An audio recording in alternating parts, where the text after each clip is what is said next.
بسم اللہ الرحمن الرحیم۔ السلام علیکم ورحمۃ اللہ وبرکاتہ۔ وتعز من تشاء وتذل من تشاء، تو جسے چاہے عزت دے دے، جسے چاہے ذلت دے دے۔ ناظرین اکرام، بھارت کے شہر سے آئی ہوئی یہ خبر آج کل سوشل میڈیا پہ بڑی تیزی سے وائرل ہو رہی ہے اور بہت بڑی افسوسناک خبر ہے۔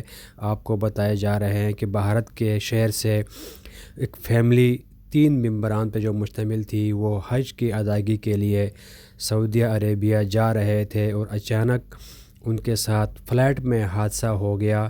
ان کی ساتھ جو خاتون تھی، ان کو دل کا دورہ پڑ گیا اور دل کے دورے پڑنے کی وجہ سے جب اچانک ان کی طبیعت بہت زیادہ خراب ہو گئی تو اچانک سے لینڈنگ کرنی پڑی ریاض میں، اور ریاض میں جب جہاز نے لینڈنگ کی ان کو ہسپتال پہنچایا گیا، لیکن افسوس ان کو ہسپتال میں مردہ پایا گیا اور ان کو ہسپتال میں چیک اپ کرنے کے بعد مردہ قرار دے کر ان کی وہیں تدفین کی گئی۔ یہ آپ اسکرین پہ بھی دیکھ سکتے ہیں، یہ ان کے شوہر اور ان کے بیٹے ہیں۔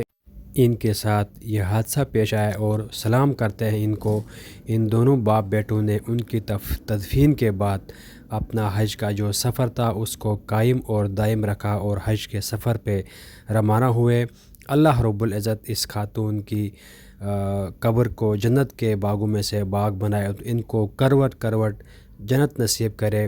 بہت خوش نصیب تھی جو اللہ کے راستے میں اللہ کے ہاں جا پہنچی۔ یقیناً یہ جنت کے مستحق ہیں۔ اللہ رب العزت تمام مسلمانوں کو اپنے ہی در پہ آ کے اپنے پاس بلائے، آمین۔ السلام علیکم ورحمۃ اللہ۔